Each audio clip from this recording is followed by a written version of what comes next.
कभी सोचा है, कुछ डिजाइन्स ऐसे होते हैं जो कभी पुराने ही नहीं होते। वो सिर्फ चीजें नहीं रहती, बल्कि पूरी दुनिया के लिए एक पहचान, एक आइकॉन बन जाती है। आज हम एक ऐसे ही डिजाइन की कहानी में उतर रहे हैं जो, सोचिए, लगभग 8 दशक बाद भी उतनी ही काम की है जितनी तब थी। तो सवाल सीधा सा है, और यही सबसे दिलचस्प पहेली है। 1947 का बना एक डिजाइन 2025 के लिए भी एक स्टैंडर्ड, एक बेंचमार्क क्यों है? आखिर ऐसा क्या है इसमें जो इसे वक्त भी नहीं मिटा पाया?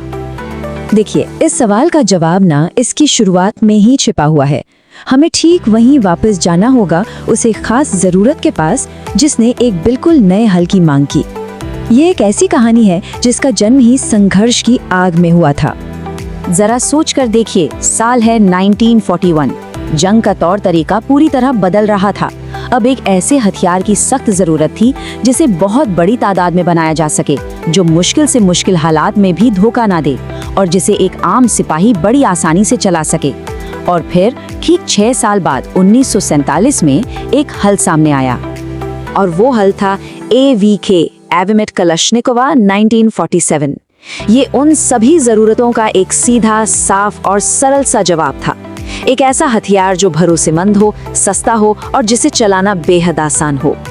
इसका नाम अपने आप में ही पूरी कहानी कह देता है। एवटोमैट मतलब ऑटोमेटिक, क्लशनिकोवा इसके लीड डिजाइनर के नाम पर, और 1947 ये वो साल था जब इसे ऑफिशियली अपना लिया गया। मतलब इसके नाम में ही इसकी पहचान और इसका इतिहास दोनों हैं। तो आखिर वो खास फॉर्मूला था क्या जिसने इस डिजाइन को इतना जबरदस्त बना दिया? चलिए, कलाशनिकोव के डिजाइन के पीछे की सोच को थोड़ा और गहराई से समझते हैं। तो बात यह है कि पूरे डिजाइन के पीछे बस 3 सीधी साधी बातें थीं: सिंपल, सस्ता और रिलायबल। और ये सिर्फ कहने के लिए नहीं था, हर एक पुर्जा, हर एक नट बोल्ट इसी सोच के साथ बनाया गया था। और इन तीनों में से भी सबसे ऊपर, सबसे जरूरी चीज थी अटूट विश्वसनीयता। मतलब एक ऐसा औजार जिसे बस काम करना ही है, हर हाल में, चाहे कीचड़ हो, बर्फ हो या रेगिस्तान की रेत, इसे बस चलना था। End of story. और इस भरोसे को पक्का करने वाले फॉर्मूले का एक बहुत ही अहम हिस्सा था इसका कारतूस 7.62 by 39 मिलीमीटर। ये सिर्फ एक नंबर नहीं है, बल्कि इसके डिजाइन की जीनियस का एक बहुत बड़ा सबूत है। पता है इस इंटरमीडिएट कारतूस की सबसे बड़ी खूबी क्या थी? इसका बैलेंस, फायर पावर और कंट्रोल के बीच का एक परफेक्ट संतुलन। मतलब न तो ये इतना ताकतवर था कि संभालना मुश्किल हो जाए, और न ही इतना कमजोर कि बेअसर रहे। किसी भी आम सैनिक के लिए एकदम सही। और डिजाइन की सिंप्लिसिटी, उसकी तो क्या ही बात करें। रख रखाव इतना आसान कि बिना किसी खास औजार के 10 सेकंड से भी कम में इसे खोला और साफ किया जा सकता है। बस ये कुछ सीधे सादे स्टेप्स, और ये फिर से एक्शन के लिए तैयार है। तो चलिए अब कहानी को घुमाकर वहीं ले आते हैं जहां से हमने शुरू किया था। आखिरकार इतने सालों बाद भी ये डिजाइन आज भी इतना काम का क्यों है?